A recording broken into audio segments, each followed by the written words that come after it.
Now that things have changed, I think it's time we revisit Econet SmartBiz.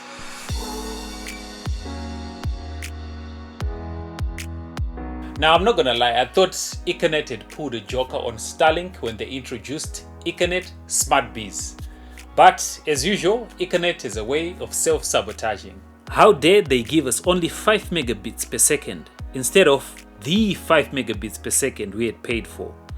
I know that sounds so wrong, but hear me out. The only reason why people had bought Econet SmartBiz lines in large numbers was because of the speeds, which were advertised by influencers, TikTokers, and YouTubers. And it wasn't the appeal of the actual product itself. Econet basically failed to read the room. Many companies the world over still believe that they have power to control the consumers when it's the other way around.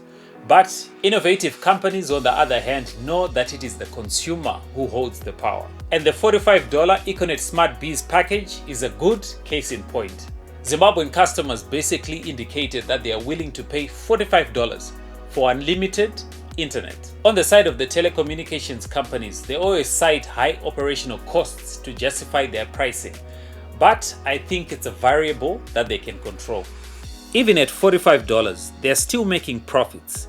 But let's remember, the same product was selling at $70 at launch. How much money were they making off this package? And now with Starlink entering the market, they've basically set the base price for broadband in Zimbabwe. The cheapest package from Starlink is $30, which means any local internet provider charging a cent more than that has to give customers better value and convenience more than Starlink. And remember, Starlink's residential light package gives users speeds in excess of 100 megabits per second.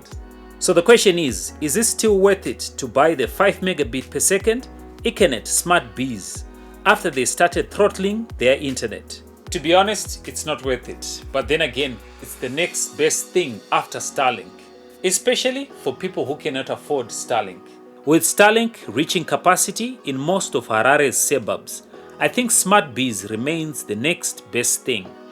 But there's a certain kind of consumer it is geared for.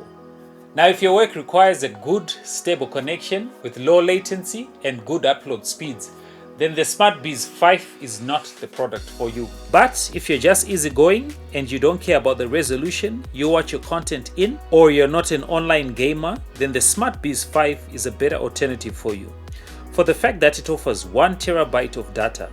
Now in real life, even the SmartBiz 5 can allow you to stream your favorite content on Netflix. But here's the thing, before Econet started throttling their connection, I had no issues with gaming, no issues with uploads.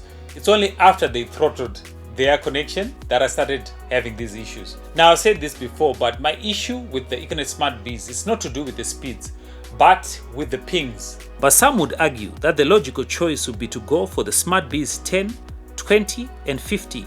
But in my opinion, those are overpriced. And honestly, if you have money to pay for those packages, then you can afford Starlink.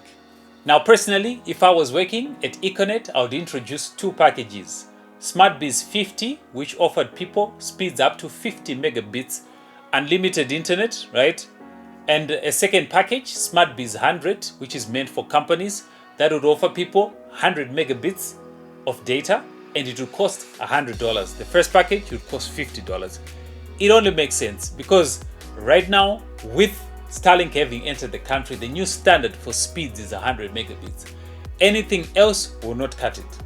Now with Starlink having reached capacity in most suburbs in Harare, plus the versatility of SmartBiz, I mean with SmartBiz you only need a line, I foresee them grabbing a market share if they introduce probably a similar product. But then again, we're talking about Econet. Now personally, I cannot recommend the SmartBiz 5 because they're not offering value at the moment.